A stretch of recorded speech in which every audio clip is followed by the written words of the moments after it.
Sir जय मसीह, सबको जय मसीह। प्रभु का धन्यवाद हो जो परमेश्वर ने दिया हुआ प्रतिज्ञा को हर रोज पढ़ते हैं। प्रभु आशीष दे इस प्रतिज्ञा के द्वारा। आइए हम सुसमाचार यूहन्ना 14 अध्याय का 3 पद पढ़ते हैं। और यदि मैं जाकर तुम्हारे लिए जगह तैयार करूं तो फिर आकर तुम्हें अपने यहाँ ले जाऊंगा कि जहां मैं रहूं वहां तुम भी रहो। आमेन आमेन आमेन। आमेन आमेन। जून महीने का प्रतिज्ञा को पढ़े जाने के लिए पास्टर जी आपको धन्यवाद। जयवीर चौधरी जी, गॉड ब्लेस यू। हमारे बीच में प्रभु के अच्छे दास हैं सतीश सूर्यवंशी जी। उनके मुखांतर से आत्मा की आवाज को पहचानेंगे, जानेंगे, हम जाएंगे अनुग्रह के सिंहासन के करीब। दीन और नम्र बनते हैं, अच्छे चेहरे बनते हैं और सीखते हैं उनसे। सतीश सूर्यवंशी जी, आपका स्वागत है। रायपुर जी, आप सबको सुबह का नमस्कार। प्रभु आप सबको आशीष प्रदान करे। आप सबको जय मसीह की। प्रभु हमारे संग और साथ रहे पूरे दिन और हमारे हर एक कामों में प्रभु अपनी आशीष प्रदान करते रहे। प्रभु के आज की सुबह बहुत सारी बातों पर मनन कर रहे थे और हमने प्रार्थनाओं में भी सुना। सबसे पहली प्रार्थना पिता पुत्र पवित्र आत्मा के नाम से प्रार्थनाएं की गई और हम प्रतिदिन प्रार्थनाओं में हमारे प्रार्थनाएं करते हैं।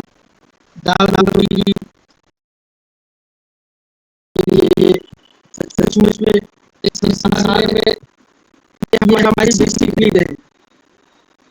संसार में जब हम रहते हैं तो ये हमारी रोटी, कपड़ा और मकान, ये हमारी बेसिक जरूरतें हैं, मूलभूत आवश्यकताएं हैं। संसार में है तीन चीजों की जरूरतें पड़ती है, लेकिन हमारा प्रभु परमेश्वर इन सारे चीजों को स्वतः ही हमको देता है।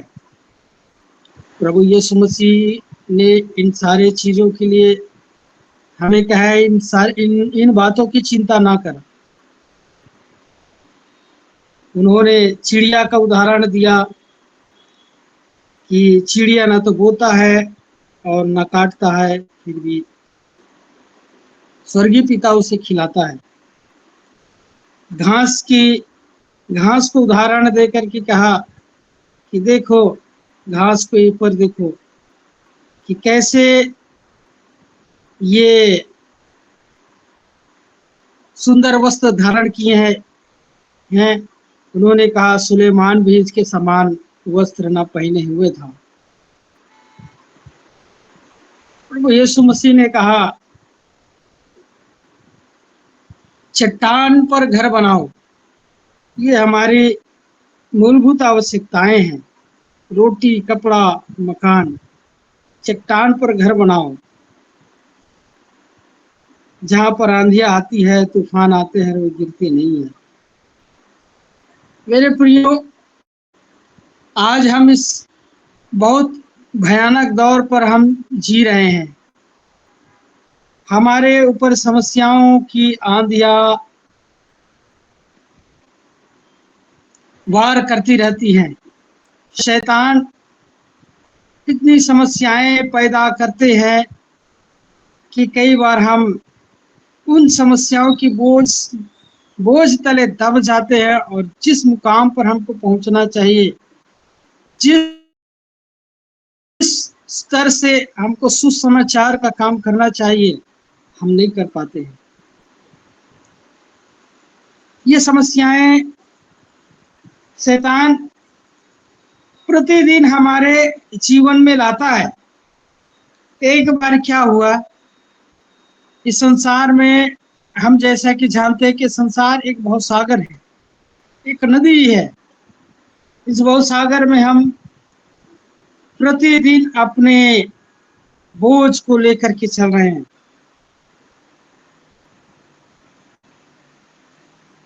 यीशु मसीह जब तक इस संसार में रहे, उन्होंने भी समस्याएं झेली, दुख झेले, और उनका दुख झेलना हमारे लिए आशीष का कारण भी बना। हम तो एक तुच्छ मानव प्राणी है। यीशु मसीह ने कहा कि जब ये हरे पेड़ के साथ ऐसा करते हैं तो सूखे के साथ क्या नहीं करेंगे। तो हम तो सूखे पेड़ हैं जिसमें झुर्रियां हैं, पाप है, दाग है। यीशु मसीह निर्दोष रहा, निष्दाग रहा, निष्पाप रहा। उनके साथ भी इस संसार में क्या कुछ नहीं हुआ, और हम तो कुछ मानव प्राणी है जिसमें नाना प्रकार की बुराइयां हैं, हजारों पाप है, कई प्रकार के गुनाह हैं।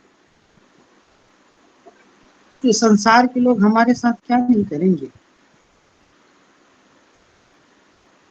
मेरे प्रियो, इस संसार में जब हम जी रहे हैं तो नाना प्रकार की समस्याओं को झेल भी रहे हैं, लेकिन हम इस संसार के में जब जी रहे हैं, लेकिन हम एक चीज को भूल जाते हैं। वो चीज है यीशु मसीह। आइए मेरे साथ, मैं आप लोगों को कुछ बातें दिखाना चाहता हूं कि संसार में जब हम हैं तो यीशु मसीह हमारे लिए क्या कहता है। मेरे साथ निकाल लीजिए मरकुस रचित सुसमाचार, उसके 4 अध्याय 35 पद से लेकर के हम 41 पद तक पढ़ेंगे। कोई मेरे साथ निकाल ले, कोऑपरेट करे। मरकुस रचित सुसमाचार उसके 35 से कहाँ तक जाना है भैया? 35 को कहाँ तक जाना है? 35 से आप पढ़ेंगे पूरा 41 तक, 41। पढ़े। पढ़िए पढ़िए, प्लीज प्लीज। उसी दिन जब सांझ हुई तो उसने चेलों से कहा, आओ हम पार चले। और वे भीड़ को छोड़ करके जैसा वह था वैसा ही उसे नाव पर साथ ले चले, और उसके साथ और भी नावें थी।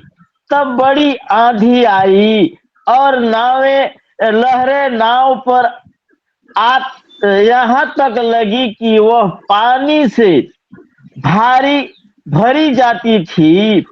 पर वह आप पीछे भाग में गद्दी पर सो रहा था।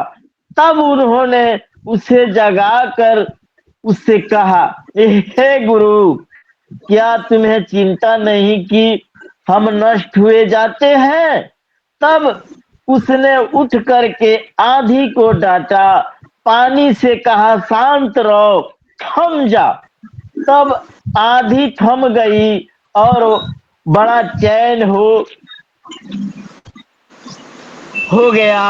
और उसने कहा, तुम क्यों डरते हो? क्या तुम्हें अब तक विश्वास नहीं? आमीन। आमीन आमीन। मेरे प्रियो, यहाँ पर एक घटना घट रही है कि यीशु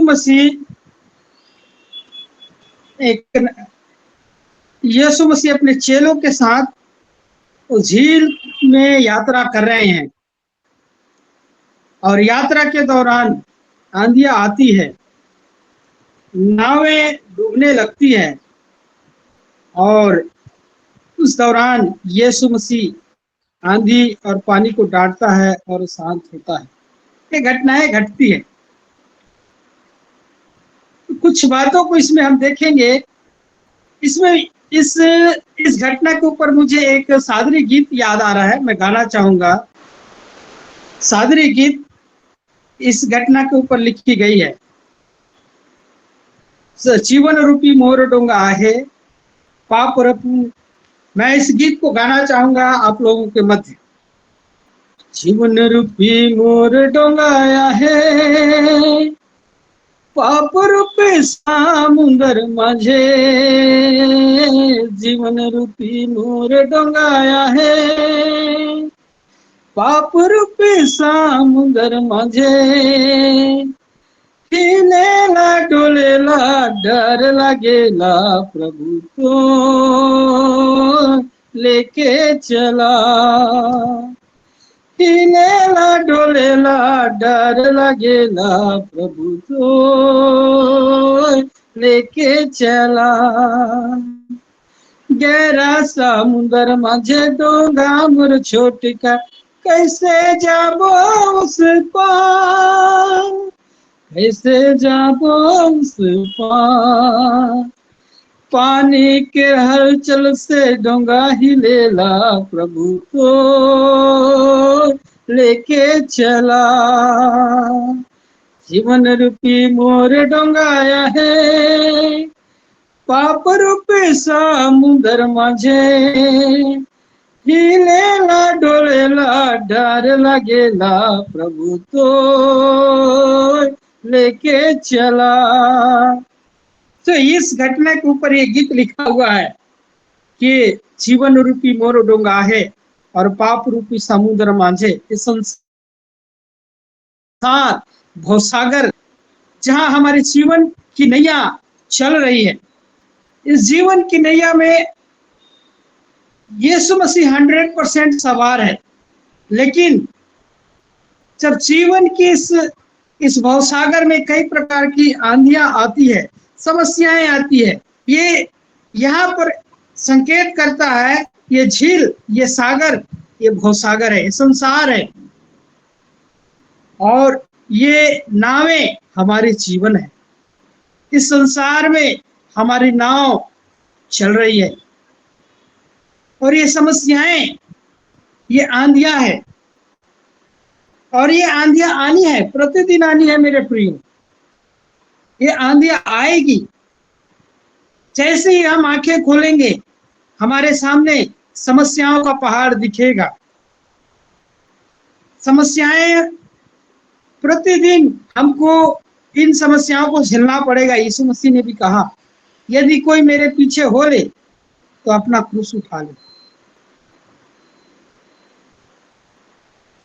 जो अपनी क्रूस प्रतिदिन लेकर के चलता है वही यीशु मसीह के चेले होते हैं। ये क्रूस हमारी यातनाओं को इंगित करता है, हमारे पीड़ाओं को इंगित करता है। तो प्रतिदिन की पीड़ा हमको झेलना पड़ेगा और ये समस्याएं ये हमको सुख देने नहीं आती है, हमको पीड़ा देने आती है प्रतिदिन। जब ये आंधियां चली तो चेले लोग हड़बड़ा गए। चेले लोग हाथ पैर मारने लगे, अपनी बुद्धि चलाने लगे। वे भूल गए थे कि हमारे साथ कौन है, हमारे नाव में कौन है। वे भूल गए थे और अपनी बुद्धि का इस्तेमाल करते रहे, अपनी बुद्धि से काम करते रहे। वे सोचने लगे हमारी आंधियां उठ रही है, हमारे नाव में पानी भर रहा है, हम क्यों न पानी को नाव से फेंकने। वे इस तरीके का अपनी बुद्धि का इस्तेमाल करते हुए नाव से पानी फेंक रहे थे। हो सकता है उसमें सामान रहा होगा, उसको भी फेंके होंगे। ये एक अनुमान है हमारी, लेकिन इतना तो परफेक्ट है वे नाव से पानी फेंक रहे थे, अपनी बुद्धि लगा रहे थे और बचने का उपाय देख रहे थे कि हम इन समस्याओं से कैसे बचे। जो अभी आंधी आई है हम उससे कैसे बचे। तो बचने का उपाय ढूंढ रहे थे, लेकिन एक बात भूल रहे थे, वह यीशु मसीह, कि यीशु मसीह हमारे पास है। अपनी शक्ति भर प्रयास करते हैं। यहाँ पर एक चीज देखते हैं, अपनी शक्ति भर जितनी उनकी ताकत थी, जितनी बुद्धि थी, पूरा समस्याओं से बचने का प्रयास कर रहे थे। मेरे हम प्रतिदिन समस्याओं को झेलते हैं। जैसे कि आप जानते हैं कि हमारे घर में भी ऐसी अभी समस्या आई है, लेकिन हम उस समस्याओं का सामना कर रहे हैं। प्रभु हमको हिम्मत देता है इन समस्याओं को सामना करने का। बीते दिन मैं सेवा के लिए गया हुआ था। हमारे पास्टर धनराज जी ने बात कही, घर में घर की समस्याएं रहते हैं, फिर भी उन समस्याओं को न देख करके सेवा के लिए निकल पड़ते हैं। मेरे को याद आ गया, एक बात कही, बिजली बिल ना भरे हो फिर भी सेवा के लिए निकल पड़ते हैं। सच में बताओ आप लोगों को प्रभु कैसे उनके मन में बात किया मेरे को नहीं मालूम, लेकिन सचमुच मैं 3 महीने से बिजली बिल भी नहीं भरा हूं, लेकिन ये सप्ताह मैं पूरे सप्ताह सेवा के लिए निकला हुआ था और ये पूरे सप्ताह सेवा करके आया हूं। और आप लोग जब भली भांति जान रहे हैं कि हमारे घर क्या घटनाएं घटी है। घर में सिलेंडर नहीं है, बच्चों को कैसे खाना खिलाएंगे, ये हमारी समस्याएं बनी हुई है। लेकिन हमारा प्रभु, एक बात उसने कहा कि चिड़िया को देखो कि वे ना तो बोते हैं ना काटते हैं, लेकिन स्वर्गीय पिता उनको खिलाता है। हमारा परमेश्वर हमको हमारी प्रतिदिन की रोटी हमको देता है। हमारे बच्चे कभी भूखे नहीं सोते हैं, ना हम कभी भूखे सोए हैं। हमारी प्रतिदिन की रोटी, यद्यपि कि हमारे पास कुछ नहीं है, लेकिन हमारी प्रतिदिन की रोटी की व्यवस्था हमारा प्रभु परमेश्वर करता है। ये हमारा विश्वास है। और हमको कभी नहीं भूलना चाहिए कि हमारे जीवन रूपी डोंगा में, जीवन रूपी नाव में हमारा यीशु मसीह सवार है। मेरे प्रियो, वो डूबने नहीं देगा। समस्याएं चाहे जितनी आए, वे हमको हारने नहीं देगा। आप कभी ना हारे, जीवन में कभी ना हारे। समस्याएं आएंगी, आपको सताएंगे, आपको हराने की कोशिश करेंगे, आपके उद्धार के मुकुट को छीनने की कोशिश करेंगे, आपके विश्वास को डगमगाएगा। जैसे झील की लहर में नाव डगमगाता है, डुबाता है, आपके विश्वास को डुबाने की कोशिश करेगा ये समस्याएं, ताकि वे आपके नाव डूब जाए और आप नाश हो जाए। हमारे जयवीर चौधरी जी गीत गा रहे थे, सत्यानाश के गड्ढे से हमें निकाला। मेरे प्रियो, यही सत्यानाश नुकसान के गड्ढे में प्रभु हमको पढ़ने नहीं देता। सत्यानाश की गड्ढे से प्रभु आपको निकालता है। मेरे प्रियो, ये हमारी बातें हैं, ये हमारा विश्वास है। तो एक बात को याद रखें कि यीशु मसीह जीवन पर्यंत आपके साथ है, आपके नाव में सवार है। वो आपको डूबने नहीं देगा, आपकी तमाम जरूरतों को पूरा करेगा। संसार के लोग हमारी तमाम चीजों को चोरी करके ले जाए, कोई दिक्कत नहीं है, ले जाए, लेकिन एक बात को याद रखना मेरे प्रियो, प्रभु आपके हर एक घटी को पूरी करेगा। संसार के लोग आपके संसारिक वस्तुओं को चोरी करेगा, संसारिक वस्तु को छीनेगा, लेकिन जो असली वस्तु है उसको कभी नहीं छीन सकता। वो है प्रभु परमेश्वर। यीशु ने कहा कि उसके राज्य और धर्म की खोज करो तो तमाम वस्तुएं मिल जाएंगी। ये है खान, यहां से मिलेगा हमको, उसके राज्य और धर्म से हमको सारी वस्तुएं मिलेगी। संसार के लोग हमारी वस्तुओं को चोरी कर लेना, कोई बात नहीं, लेकिन हमारा परमेश्वर आपको और हमको वो तमाम चीजें देंगे जिसका वादा उन्होंने किया है। मेरे प्रियो, यहाँ पर हम देखते हैं, और वे भीड़ को छोड़ करके जैसा वह था वैसा ही उसे नाव पर ले चले। और 37 पद में बातें हैं, तब बड़ी आंधी आई और लहरें नाव पर यहाँ तक लगी कि पानी से भरी जाती थी। लहरें इतनी उठी कि नाव पानी से भर गया था। और जब नाव पानी से भर जाता है तो उसको डूबने से कोई नहीं बचा सकता।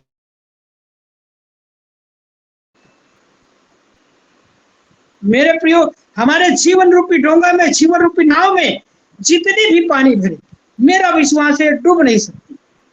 कितनी भी समस्याएं आकर के भर जाए, मेरा विश्वास है वो डूब नहीं सकती। पर वह, लेकिन 38 पद में देखते हैं, पर वह आप पिछली भाग गद्दी पर सो रहा था। कौन सो रहा था? यीशु मसीह। तब उन्होंने उसे जगाकर उससे कहा, हे गुरु, क्या तुम्हें चिंता नहीं कि हम नष्ट हुए जाते हैं? जब चेले अपनी शक्ति भर प्रयास कर चुके थे, अब हार गए, तब अंतिम में यीशु मसीह को जगा रहे हैं कि हे गुरु, कि आपको चिंता नहीं। जगा भी रहे हैं तो कैसे जगा रहे हैं? कंप्लेन करते हुए। ये मानवीय स्वभाव है मेरे प्रिय।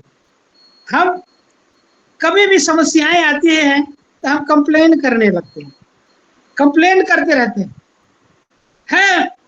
देखो, मैं इतने साल से यीशु मसीह, मैं आपके ऊपर विश्वास करता हूँ, आपके पीछे चल रहा हूँ, फिर भी मेरे जीवन में तो समस्याएं आ गई, आप देख नहीं रहे हैं। ये हमारा कंप्लेन है। ये मानवीय स्वभाव है, ह्यूमन टेंडेंसी है, कंप्लेन। मेरे प्रियो, अय्यूब के जीवन में हम देखते हैं, अय्यूब के घटनाओं से हम सब वाकिफ हैं। हम सब जान रहे हैं कि अय्यूब के साथ कितनी विपदाएं आई, लेकिन अय्यूब ने कभी कंप्लेन नहीं किया। अय्यूब ने कहा, यहोवा ने दिया, यहोवा ने लिया, यहोवा के नाम भला है। वो समस्याओं में भी प्रभु को धन्यवाद कर रहा है, कंप्लेन नहीं कर रहा है। लेकिन हम मानवीय स्वभाव में से घिरे हुए हैं। कुछ भी तकलीफें होती है, खरोच भी आ जाता है, तो हम ये कंप्लेन करने लगता है, अरे मेरे इसमें चोटें आई, क्यों आई? प्रभु, मैं तो आपके ऊपर विश्वास करता हूँ। क्या मैं आपके आदमी नहीं हूँ? क्या मैं आपका बेटा नहीं हूँ? तो मेरे जीवन में समस्याएं क्यों आई? ये हम मानवीय स्वभाव है, कंप्लेन करना। उसको इस तरीके से जगा सकता था कि हे प्रभु, हमारी नाव डूब रही है, कृपया आप इसे संभाले। ऐसा भी हम चेले लोग बोल सकते थे, लेकिन नहीं। यहाँ पर चेले कंप्लेन कर रहा है, हे गुरु, क्या तुझे चिंता नहीं कि हम डूबे जा रहे हैं? यीशु मसीह को सब मालूम है। यीशु मसीह को सब चीज मालूम रहता है। कुछ बातों को हमारे ऊपर छोड़ देता है कि हम समस्याओं का निपटारा कैसे करते हैं। क्या हम अपनी शक्ति से करते हैं, क्या हम प्रभु के सामर्थ्य से करते हैं? जब हम अपनी शक्ति से करते हैं, अपनी सामर्थ्य से करते हैं, तब वहां हम अपने आप को शो करते हैं कि देखो मैं इतना ताकतवर हूं, देखो मैं ऐसा सामर्थ्य हूं, मैं ये दुष्ट आत्मा को निकाल देता हूं, मैं इन बड़े बड़े रोगों को चंगा कर देता हूं। हम अपनी सामर्थ्य, अपनी शक्ति का इस्तेमाल करते हैं। हम आंधी तूफान का बड़ा सामना कर लेते हैं, देखो मैं इतना ताकत वाला हूं। तो प्रभु यीशु मसीह वहां पर इन बातों को देखना चाहता है कि क्या आप वाकई में प्रभु को सामने रखते हैं, परमेश्वर को सामने रखते हैं, या अपने आप को सामने रखते हैं? यहाँ पर चेले चेले भूल गए थे, उनको विश्वास नहीं था कि हमारे सामने, हमारे पास में सृष्टि के रचयिता, जिनके हाथों में प्रकृति का कंट्रोल है, ये प्रकृति उनके हाथों की रचना है, ये सृष्टि उनके हाथों की रचना है। उनके एक शब्दों से मात्र से सृष्टि की रचना किया था। उत्पत्ति से आप देख सकते हैं, पूर्व बोलते गए और सृष्टि की रचना होती गई। तो ये सृष्टि पर जिनका कंट्रोल है, वो सर्वशक्तिमान सामर्थ्य ईश्वर हमारे पास में है। फिर भी हम अपनी शक्ति का प्रयोग करते हैं, अपनी सामर्थ्य का प्रयोग करते हैं, इस्तेमाल करते हैं। तो प्रभु यीशु मसीह कुछ बातों को परमेश्वर देखना चाहता है कि वाकई में ये परमेश्वर को सामने रख रहे हैं कि अपनी शक्ति को सामने रख रहे हैं। जब हम अपनी शक्ति का प्रयोग करेंगे, जब हम अपनी शक्ति को सामने रखेंगे, तब हम हार जाएंगे। मेरे प्रिय, मेरे साथ एक वचन को पढ़िए, मैं आपको दिखाता हूं कि पौलुस क्या कहता है।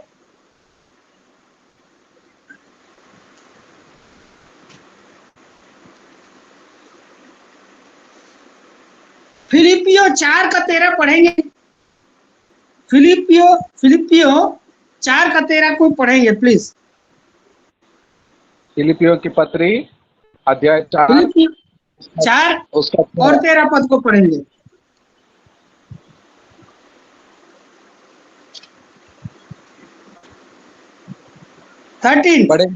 पढ़ेंगे कोई भाई बहन? जी, फिलिपी 4:13।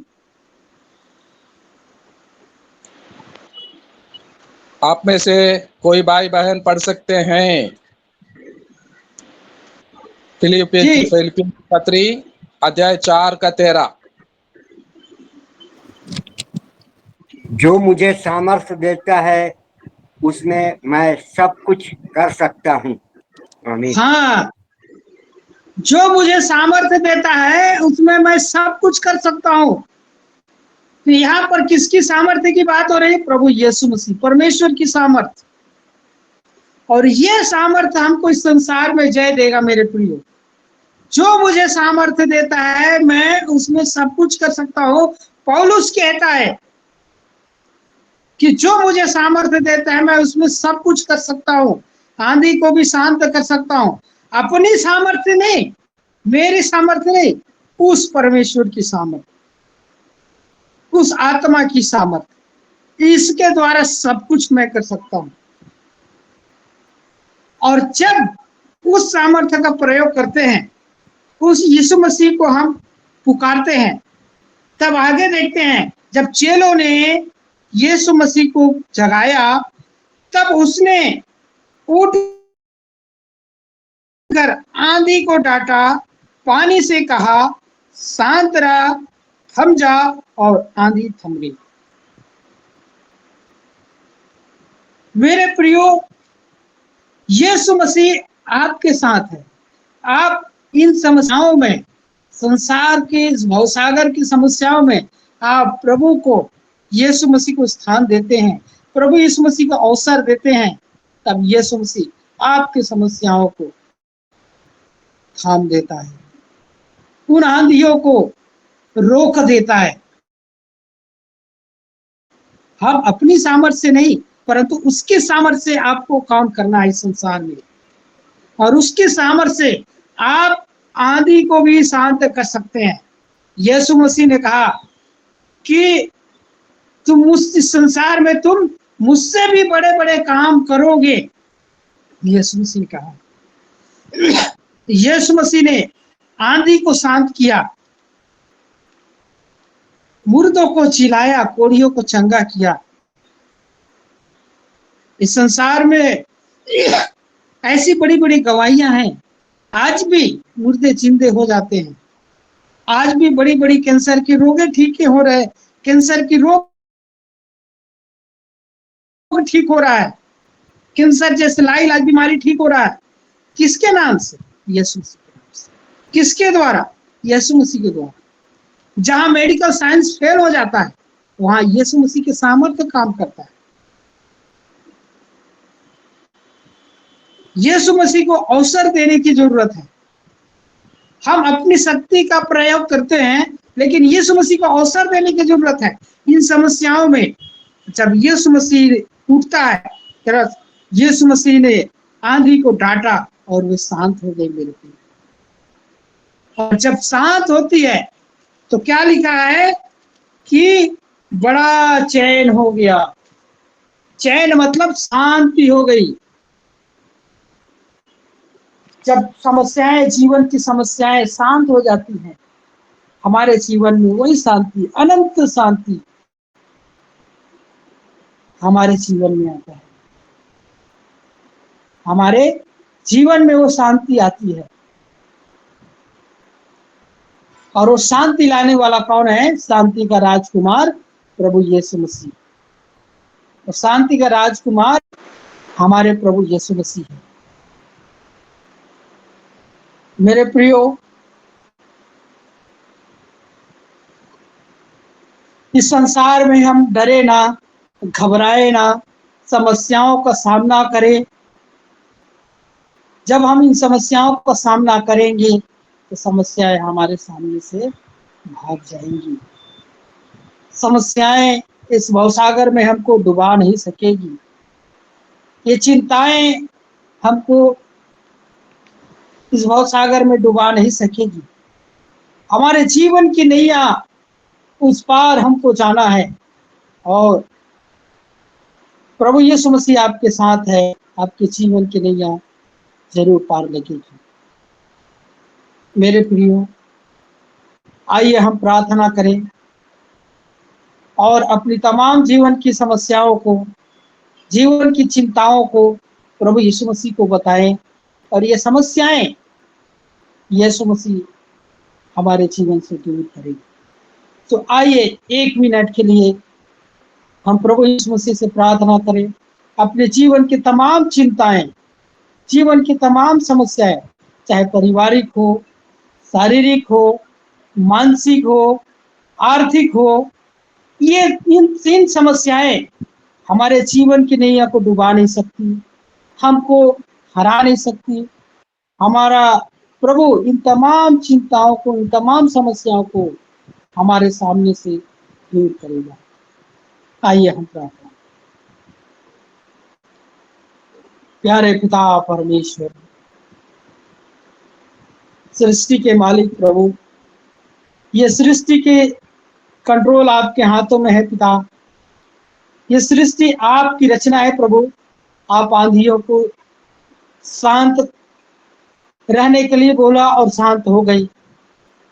पिता परमेश्वर, ये आंधिया, ये जीवन की समस्याएं हमको डुबा नहीं सकती प्रभु। हमको डुबाने की कोशिश करती है पिता परमेश्वर। हम आपको पिता परमेश्वर आमंत्रित करते हैं पिता, हमारे जीवन की तमाम समस्याओं को दूर करें प्रभु। हम मानसिक रूप से चिंताओं में घिरे हुए हैं पिता। हम अपने बेटे बेटियों को लेकर के चिंताएं करते हैं, परिवार को लेकर के चिंताएं करते हैं, आर्थिक स्थिति को सोच करके चिंताएं करते हैं, मरती हुई आत्माओं को देख करके चिंता करते हैं पिता परमेश्वर। आज बहुत सारे लोग सत्यानाश के गड्ढे की ओर जा रहे हैं पिता परमेश्वर, जिन्हें उन शैतान के लिए बनाया गया है। हम उनके लिए चिंताएं करते हैं प्रभु। पिता परमेश्वर, हर एक मरती आत्माओं को पिता परमेश्वर बचा ले प्रभु।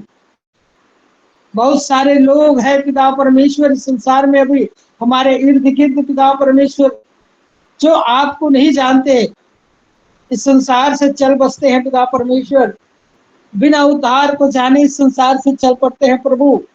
हम उनके लिए चिंताएं करते हैं प्रभु। आप हमारे प्रार्थनाओं को सुन ले पिता परमेश्वर। उन आत्माओं को बचा ले पिता परमेश्वर। उन लोगों को बचा ले प्रभु जो सत्यानाश के गड्ढे की ओर जा रहे हैं पिता परमेश्वर।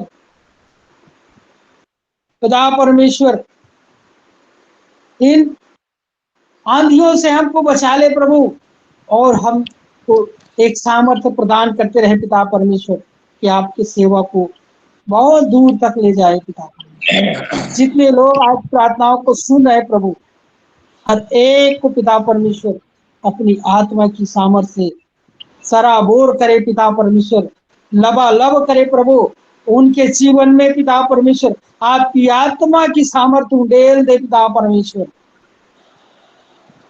पिता परमेश्वर धन्यवाद पिता परमेश्वर, आज आपने इन वचनों के द्वारा हमें आशीष दिया पिता परमेश्वर। धन्यवाद ईश्वर, आपके नाम को धन्यवाद करते हुए प्रार्थना उद्धार करता यीशु मसीह के नाम से। आमीन तो प्रभु आमीन आप सबों को आशीष प्रदान करें। आमीन आमीन। बहुत ही सुंदर संदेश हमारे बीच में लाने वाले सतीश सूर्यवंशी जी पास्टर जी को रायपुर छत्तीसगढ़ से धन्यवाद।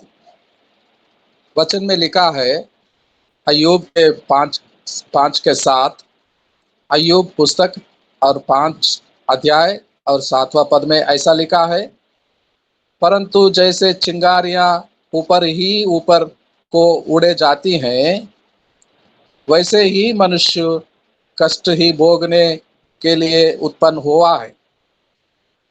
कष्ट तो आएंगे। जब नैया समुद्र में रवाना होगी, लहर पे लहर लहर पे लहर आता रहेगा, और कभी हो सकता है चोलों के साथ हुआ है जो बड़ी आंधी का सामना करना पड़ेगा।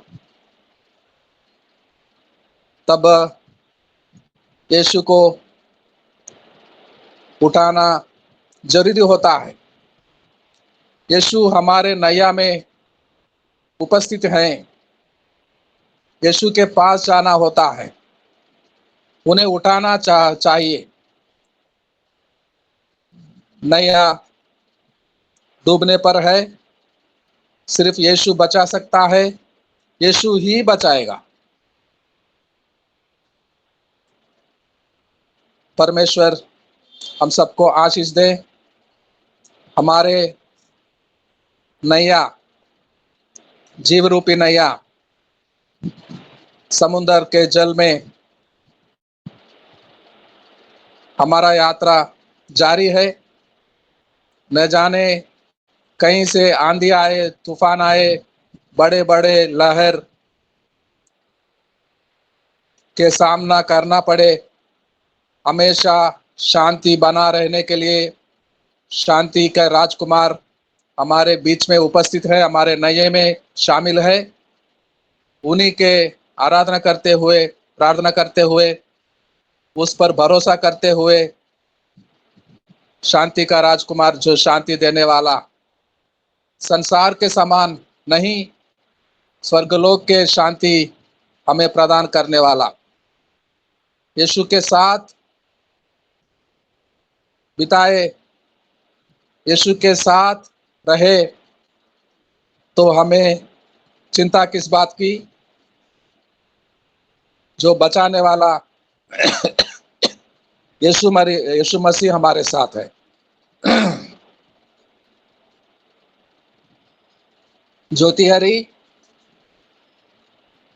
हरी वोट ऑफ थैंक्स बोलने के लिए तैयार हैं। हमारे बीच में बेटी विश्वनाथ प्रसाद जी ओपनिंग प्रार्थना किए हैं। हरिदेव चौधरी जी भजन गाकर महिमा किए हैं, और लालसा बहन, हिमश्री जी बहन श्रेष्ठ गीत का 3 अध्याय को पढ़े हैं। इन सारे बातों को दृष्टि में रखते हुए आप वोट ऑफ थैंक्स सुनाएंगे।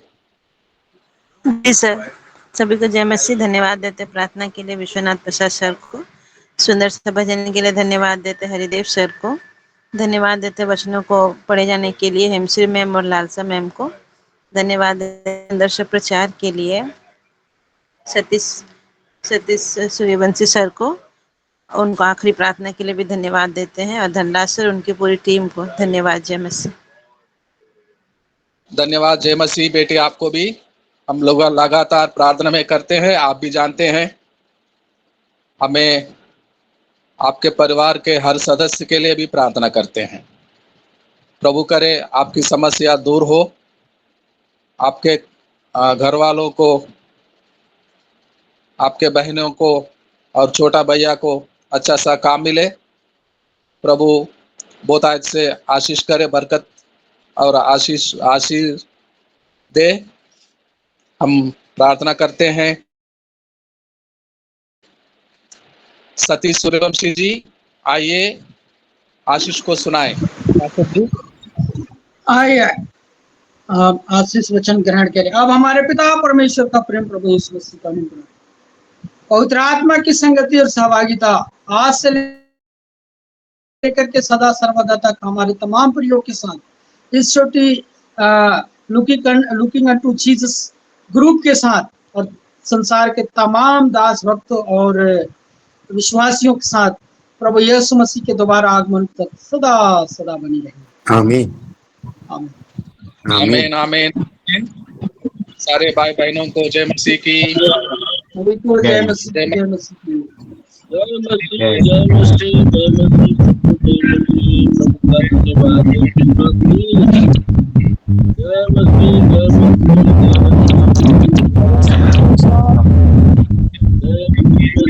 प्रभु का धन्यवाद हो। जय मसीह, जय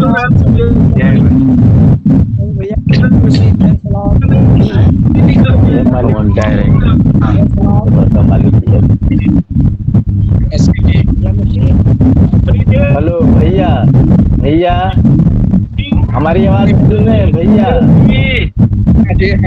संग्राम जी नेपाल से हैं अभी जुड़े हुए।